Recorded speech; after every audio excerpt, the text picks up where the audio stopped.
Hello everyone, welcome back to the another lecture of nursing foundation. Nursing foundation के दूसरे lecture में आपका स्वागत है। तो पिछले लेक्चर में जो पहला लेक्चर था हमारा, उसमें हमने क्या क्या देखा था कि नर्सिंग क्या होता है, नर्सिंग के बारे में पढ़ा था, नर्सिंग फाउंडेशन के बारे में पढ़ा था, साथ ही साथ ये भी पढ़ा था कि क्वालिटीज ऑफ नर्सेज क्या होती है ना, नर्सिस क्वालिटी क्या है, कंसेप्ट क्या है, हिस्ट्री क्या है। कंसेप्ट के बारे में मैंने आपको बताया था कि द आर्ट ऑफ नर्सिंग है ना, कॉम्पिटेंस क्या होता है, दूसरा तीसरा जो होता है एट्रीब्यूट्स ऑफ प्रैक्टिसेस क्या होती हैं, and the last one is commitment है ना, कमिटमेंट कैसे करते हैं नर्सेज होते हैं अपने नॉर्मल वर्क्स को भी लेके, अपने जो अपना पर्सनल वर्क्स है और साथ ही साथ हमारा जो प्रोफेशनल वर्क है, दोनों के बीच में तालमेल बिठा के काम करना है ना। एडवांसमेंट जो हो रही है आजकल नर्सेज में, तो जरूरी है कि नर्सिंग फील्ड में जो एडवांसमेंट है उसके साथ ही साथ आप इस चीज का ध्यान रखें कि आपका पर्सनल जो काम है उन सब चीजों को भी ध्यान रखेंगे। तो हमने ये सब साइज से प्रीवियस लेक्चर में पढ़ा था, और आज के जो लेक्चर है हमारा उसमें हम पढ़ेंगे role and function of nurses, कि रोल क्या होता है और फंक्शन क्या होता है नर्सेज का। और the other one is scopes of nursing. तो जब भी हम नर्सिंग फील्ड को, या कोई भी लड़का कोई भी स्टूडेंट हो जो स्टार्टिंग में इनिशियली स्टार्ट करता है कि हमने नर्सिंग लेना है ना, कोर्स को रिन्यू कोर्स में लेना है आपका एडमिशन, तो इस चीज का ध्यान रखें कि स्कोप्स ऑफ नर्सिंग में हम ये बात हमेशा क्यूरियस रहते हैं ना, कोई भी स्टूडेंट क्यूरियस रहता है कि क्या स्कोप है या भी नर्सिंग में या नहीं। तो ये बेसिक क्वेश्चन रहता है कि क्या जब हम नर्सिंग फील्ड को चूज करेंगे तो हमारे लिए स्कोप रहेगा या फिर नहीं रहेगा, अगर रहता है तो हमें क्या क्या स्कोप्स हैं, ये सभी जानना चाहते हैं। तो आज हम इसी के बारे में बात करेंगे, role and function of nurses and scopes of nursing. तो मैं मुकेश कुमार आपका स्वागत करता हूं एक बार फिर से इंटेंस फोकस एकेडमी में। आप हमारे साथ जुड़िए और देखिए आगे के लेक्चर में क्या क्या आता है।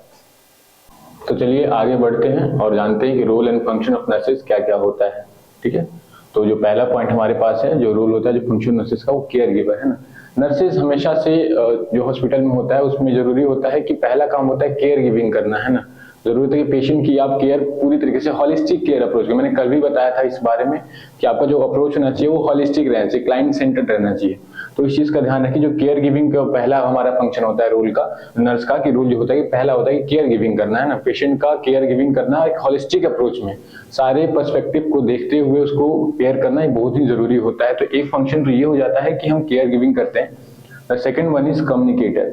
कम्युनिकेट करना बहुत जरूरी है कि आप क्या प्रोसीजर कर रहे हैं और आप क्या प्रोसीजर बताने वाले हैं उस पेशेंट को या उसके क्लाइंट को या उसके क्लाइंट के रिलेटिव को बताने वाले हैं। तो ये बहुत जरूरी होता है कि आप एक अच्छे कम्युनिकेटर रहें।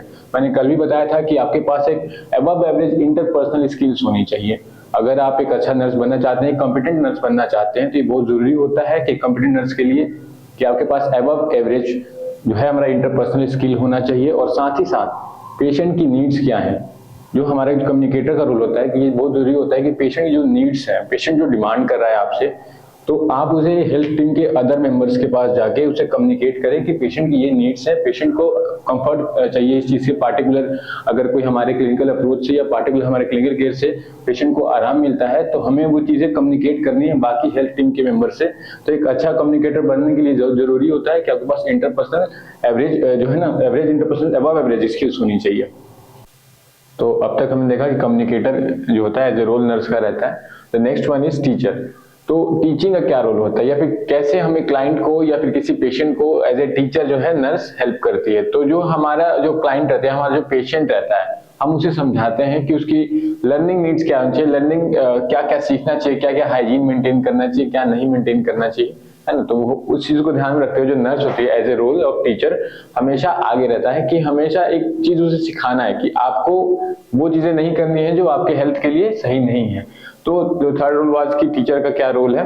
और नेक्स्ट फंक्शन जो है क्लाइंट एडवोकेट।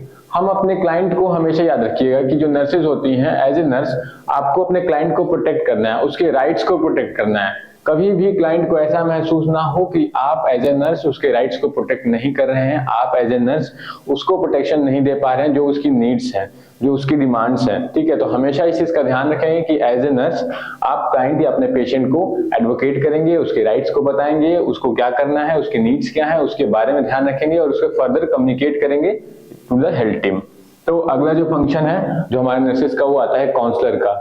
तो काउंसलर का रोल क्या होता है, बेसिकली हम सभी जानते हैं काउंसलर का जो रोल होता है कि हम जो मामूली चीज है, जो एडजस्टमेंट करता है, डिफिकल्टीज आती हैं एडजस्ट करने में, स्टार्टिंग में क्या होता है कि कोई भी पेशेंट अगर हॉस्पिटल में आता है तो उसे एडजस्ट करने में बहुत दिक्कतें होती हैं। स्टार्टिंग के फेज में बहुत दिक्कत फील करता है पेशेंट की, वो हॉस्पिटल के एनवायरनमेंट से एडमिनिस्ट्रेशन के साथ तालमेल नहीं बिठा पाता है। तो हमेशा ध्यान रखें काउंसलर का रोल होता है कि जो छोटी मोटी चीजें होती हैं, जो छोटी मोटी डिफिकल्टीज हो रही हैं, उससे वो कंफर्ट फील कराए। तो नर्सेज जो होती हैं वो कंफर्ट फील कराती हैं, उसे काउंसलर का रोल अदा करती है वहां पे, और पेशेंट को है ना एनवायरनमेंट वैसा प्रोवाइड करते हैं कि पेशेंट सेफ महसूस करे, कंफर्ट महसूस करे। Next one is leader. Leader जो होती है, जो अगला फंक्शन आता है लीडर का कहने का, जो नर्सेज होती हैं, क्योंकि कम्युनिटी में जाइए, अगर कम्युनिटी में जाती है जो चीजें हो रही हैं, ठीक है, जैसे हम सपोज कम्युनिटी में जाते हैं तो हमारी जो चीजें होती हैं उसमें लीडर का रोल होता है। मोस्टली लीडर जो होता है, जो चीजें वो करेगा लोग उसे फॉलो करते हैं। तो जो नर्सेज होती हैं, हॉस्पिटल देखें या फिर किसी कम्युनिटी में देखते हैं, जैसा हाइजीन आप प्रैक्टिस करेंगे, जैसी चीजें आप करेंगे, जो पेशेंट होता है हमारा या फिर जो लोग होते हैं कम्युनिटी में, वो एज ए आपको हेल्थ केयर टीम के जो मेंबर होते हैं मानकर वैसे ही प्रैक्टिसेस करते हैं कि वो बंदा जो है या वो पार्टिकुलर जो नर्स है वो उन चीजों को लेके कॉन्शियस है, उन चीजों को लेके ध्यान रखती है कि कैसे आपको चीजें हाइजीन मेंटेन करनी है या फिर चीजें को सही तरीके से रखना है। तो वो एज ए लीडर यहाँ पे फंक्शन वर्क करती है। Next is change agent.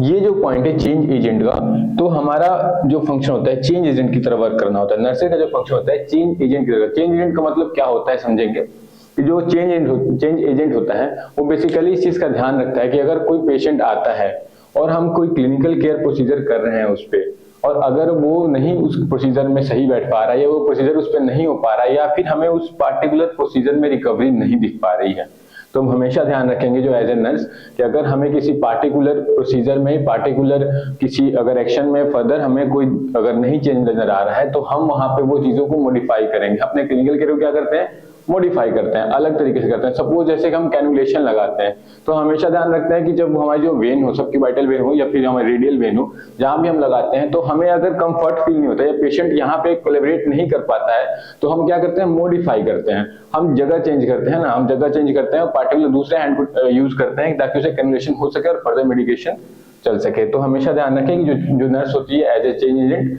हमेशा आगे रहती है और मॉडिफाई करके चीजों को रखती है कि जो उसे क्लिनिकल केयर के लिए फायदेमंद हो, जो उसको अप्रोच मिल सके। The next one is manager, है ना। मैनेजर कैसे होता है, तो जो नर्स होती है उसके साथ और भी स्टाफ्स काम करते हैं, जैसे एक्सिलरी नर्सेज वगैरह होती हैं और भी हेल्थ टीम के मेंबर्स हैं। तो मैनेजर का काम क्या रहता है कि सारी चीजों को मैनेज करना, आपको क्लाइंट को, आपको पेशेंट को भी मैनेज करना है और इसके साथ ही साथ जो बिल्कुल बाहर जो अदर स्टाफ हैं उनको भी मैनेज करना है। अगर आप उन्हें मैनेज करोगे तो जो हमारा क्लाइंट केयर होगा कोऑपरेटिव रहेगा और साथ ही साथ फ्रूटफुल भी रहेगा। जो रिजल्ट्स आएंगे वो वैसे ही बेहतरीन रिजल्ट्स आएंगे और साथ में जो हमारा जो क्लाइंट है उसके लिए जरूरी होगा रिकवरी फास्ट तरीके से करेगा। Next one is research consumer. तो रिसर्च का नाम कब आया था, जो हमारी नर्सिंग फील्ड है, रिसर्च का नाम जो नर्सिंग फील्ड में आया था वो 1970 के अप्रोक्स में आया था ना। तो मिड 1970 के टाइम में जो हमारे रिसर्च था वो नर्सिंग में प्रचलित हुआ था ताकि इंप्रूव कर सके नर्सिंग प्रैक्टिसेस को। तो उस टाइम के बाद से जो नर्सेज ने क्या किया कि हाँ, नर्सेज ने सारे क्लाइंट केयर से रिलेटेड जितनी भी चीजें रिसर्च हुई उन चीजों को ध्यान में रखा और बाकी जो क्लाइंट को अगर क्या दिक्कतें हो रही हैं, किसी पेशेंट को क्या दिक्कत हो रहा है, उससे रिलेटेड जितना भी डाटा था उस डाटा को देखा, उस डाटा को पढ़ाई की, एनालिसिस किया और फिर जो है एज ए रिसर्च को कंज्यूम किया कि क्या क्या चीजें हैं जो बेहतर बना सकती हैं। तो हमेशा ध्यान रखें रिसर्च की मदद लेंगे और बेहतर बनाने के लिए क्लाइंट केयर के लिए हम आगे बढ़ेंगे। तो अब तक हमने देखा role and function of nurses की, फंक्शन क्या होता है, रोल क्या होता है नर्सेज का। अब आगे बढ़ेंगे और सबसे इंपॉर्टेंट चीज जो बहुत क्यूरियोसिटी रहती है सबके मन में जब हम ज्वाइन करते हैं नर्सिंग प्रोफेशन को, तो सबसे जरूरी चीज है कि स्कोप क्या है नर्सिंग प्रोफेशन का। बहुत सारे लोग क्यूरियस रहते हैं कि स्कोप है भी या नहीं है, हम आगे करेंगे भी या नहीं करेंगे। तो आइए देखते हैं क्या क्या स्कोप रहता है नर्सिंग का और मैं आपसे शेयर करूंगा जो जो स्कोप्स रहते हैं नर्सिंग के, है ना। आप भी बताएं कमेंट बॉक्स में कि आपको क्या क्या स्कोप जो है नर्सिंग के पता है। तो जो बेसिकली पहला स्कोप होता है नर्सिंग का जिसके बारे में सब जानते हैं ना, स्टाफ नर्स।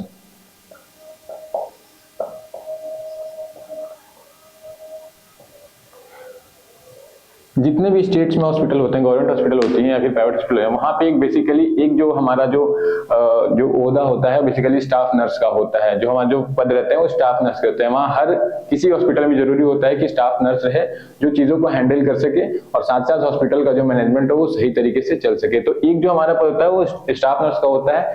आइदर हम जब गवर्नमेंट हॉस्पिटल होता है स्टेट का तो स्टेट एग्जाम्स होते हैं या फिर कोई सेंट्रल एजेंसी है अगर वो लेती है तो पार्टिकुलर उसके लिए वैकेंसी आती है सेंट्रल एजेंसी की कि आप पार्टिकुलर सेंट्रल इंस्टीट्यूशन में या फिर एम्स हो, जिपमर हो, या फिर बीएचयू, कोई भी सेंट्रल एजेंसी है उसके लिए आती है कि आप स्टाफ नर्स के लिए वैकेंट सीट्स हैं, आप एग्जाम दीजिए, क्रैक कीजिए और then you have been appointed as a staff nurse. और जो नेक्स्ट वन इज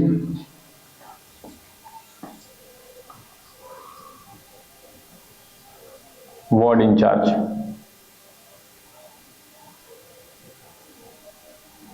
नहीं, स्टाफ नर्स के लिए जो रिक्वायरमेंट्स होती हैं बेसिकली ये होती हैं कि आपके पास जीएनएम प्लस 2 इयर्स और समवेयर 1 ईयर की एक्सपीरियंस भी रहती है,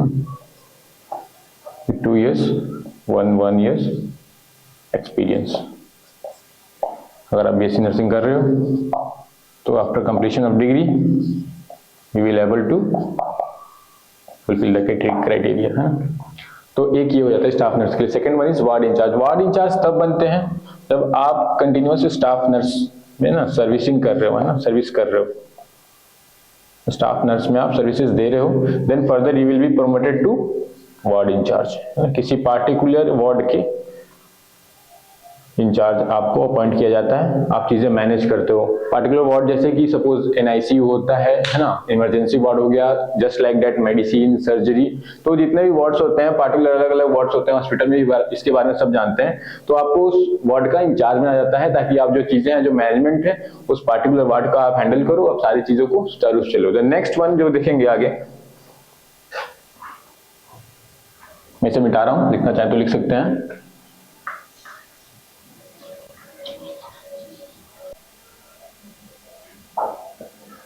तो third one is nursing superintendent, है ना, नर्सिंग सुपरिटेंडेंट।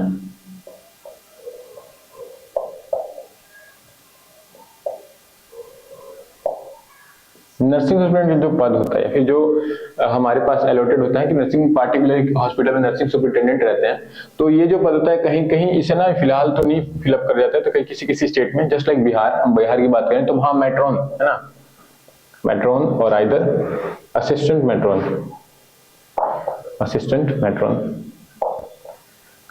ये पूरे हॉस्पिटल की चीजों को मैनेज करते हैं ना। इससे पहले मैंने बताया था वार्ड इंचार्ज के बारे में कि वार्ड इंचार्ज जो होते हैं स्टाफ नर्स के बाद आप जो प्रमोट होते हो तो वार्ड इंचार्ज बनते हो, तो सारे वार्ड, है ना, पार्टिकुलर किसी वार्ड के बारे में जो होता है, जितना मैनेजमेंट होता है उसके बारे में हम डील करते हैं। वो जो नर्सेज होती हैं, वार्ड इंचार्ज होती हैं, वो सारे वार्ड के मैनेजमेंट को देखती हैं। बट जब आप वार्ड इंचार्ज का रहोगे, जो आपकी जो एक्सपीरियंस हो जाएगा, ज्यादा हो जाएगा, तो further you will be promoted to nursing superintendent, है ना।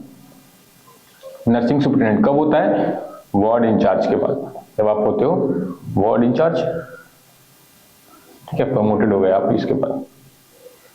बेस्ड ऑन एक्सपीरियंस, हर जगह की अलग अलग क्राइटेरिया होती है, हर स्टेट की अलग क्राइटेरिया होती है। देन यहाँ पे स्टाफ नर्स, है ना। सबसे पहले हम क्या बने? स्टाफ नर्स बने। हमने वैकेंसी पूरी की, हमने जो क्राइटेरिया था वो फुलफिल किया। आइदर आप जीएनएम प्लस 1 ईयर और 2 ईयर के एक्सपीरियंस बेसिस पे आपने स्टाफ नर्स के लिए फिलअप किया, अप्लाई किया, आप सिलेक्ट हुए, आप स्टाफ नर्स बने।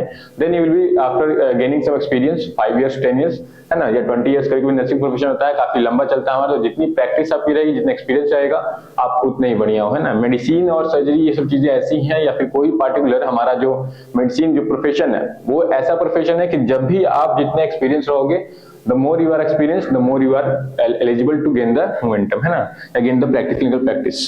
तो जब आप स्टाफ नर्स बनोगे उसके बाद प्रमोटेड होगे तो you will able to become ward incharge, है ना, ward incharge बनोगे, और then you will able to, if you are more experienced than ward incharge, then able to promoted to nursing superintendent और असिस्टेंट मैट्रॉन सिस्टम जो बिहार में चलता है ना, मैट्रॉन जो हमारे होते हैं, या फिर असिस्टेंट मैट्रॉन बनोगे।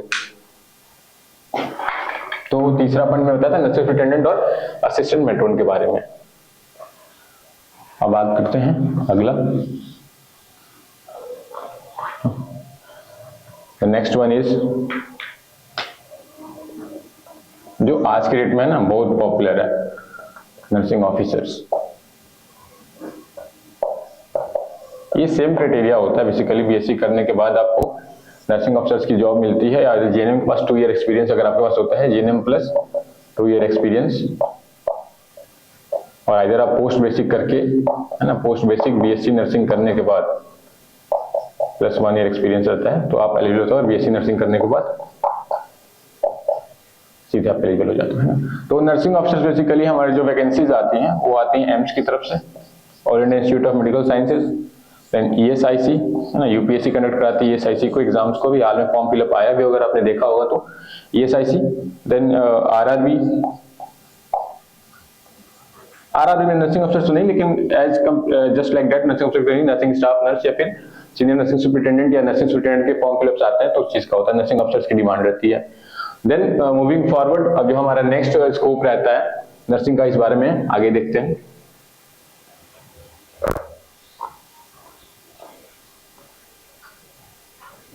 The next fifth one is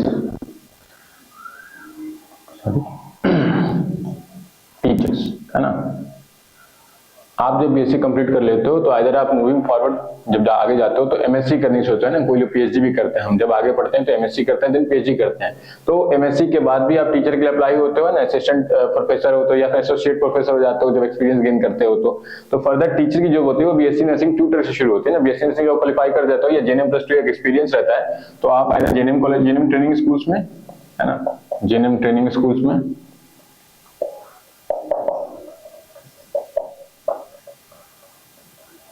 और या फिर बीएससी नर्सिंग कॉलेजेस में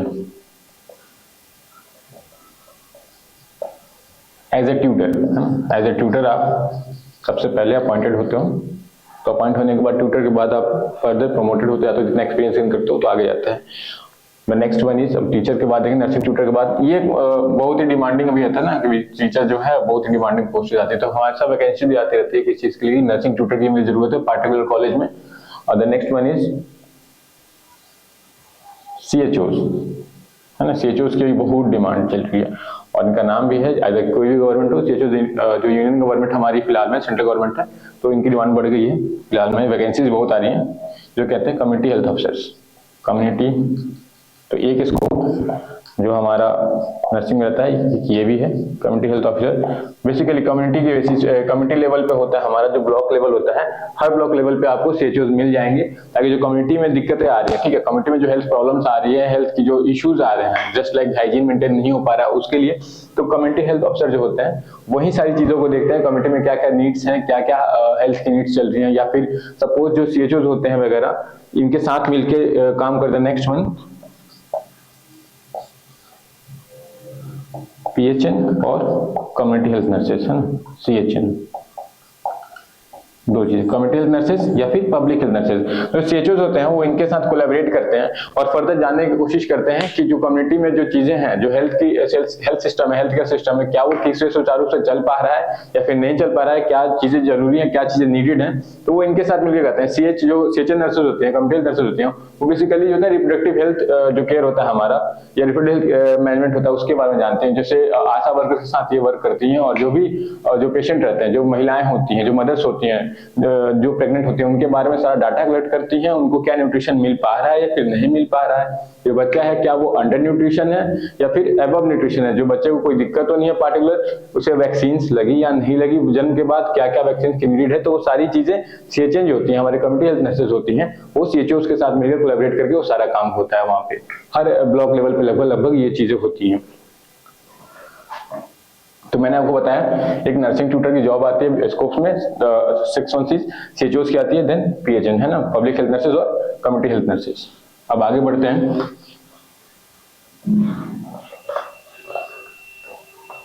तो next one is military nursing.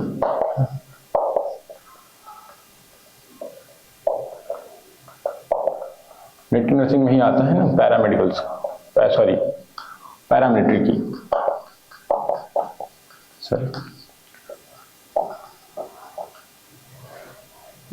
Military nursing जो होती है बेसिकली जो आर्मी की नर्सिंग होती है उसके लिए MNS, है ना, मिलिट्री नर्सिंग सर्विसेज जो इंडिया में फिलहाल चलती हैं उसके लिए कंडक्ट कराता है एग्जाम्स, MNS होता है वो कंडक्ट कराता है मिलिट्री नर्सेस के लिए। देन फर्दर अगर आप BSc कर चुके हो, अगर किसी प्राइवेट इंस्टीट्यूशन से और आइदर आप किसी गवर्नमेंट इंस्टीट्यूशन से BSc कर चुके हो या फिर GNM कर चुके हो 2 इयर्स एक्सपीरियंस के साथ में, तो जो पैरामिलिट्री नर्सेज हैं, है ना, उसके लिए वैकेंसीज आती है पैरामिलिट्री फोर्सेज की तरफ से, जो होम मिनिस्ट्री होती है,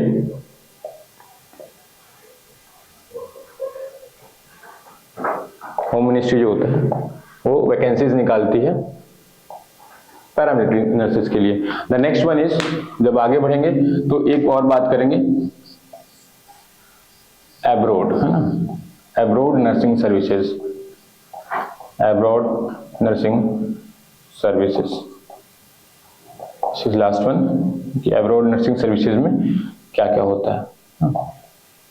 आप जब अब्रॉड जाना चाहते हो नर्सिंग सर्विसेज के लिए, तो जरूरी होता है कि आप IELTS है ना एग्जाम होता है, IELTS एग्जाम्स को कंसीडर करो, उसके लिए तैयारी करो, आप स्कोर करो। उसमें बैंड सिस्टम होता है बेसिकली, आप जितना बैंड स्कोर करोगे आप फर्दर उस चीज में जाओगे। तो ये स्कोप्स थे टोटल ना, एग्जाम होता है IELTS। तो आज हमने बात की स्कोप्स के बारे में, रोल फंक्शन ऑफ नर्सेज के बारे में। तो मैं उम्मीद करूंगा कि आप लोगों को समझ में नहीं आ गया होगा, और अगर कुछ चीजें समझ में नहीं आ रही हैं और फर्दर अगर दिक्कत हो रही है तो मैं चाहूंगा कि कमेंट बॉक्स में बताएं कि क्या क्या दिक्कत आ रही है। मैं अपनी तरफ से पूरी कोशिश करूंगा क्या को समझाऊं, और मैं चाहता हूं कि आप और अधिक संख्या में जुड़ें और हमारे साथ बने रहें। तो थैंक यू सो मच, और मैं अगेन कहूंगा सब्सक्राइब करें इंटेंस फोकस एकेडमी को, और नर्सिंग जो चल रही है क्लासेस उसके बारे में, लेटेस्ट अपडेट्स के बारे में जुड़ते रहें। Thank you.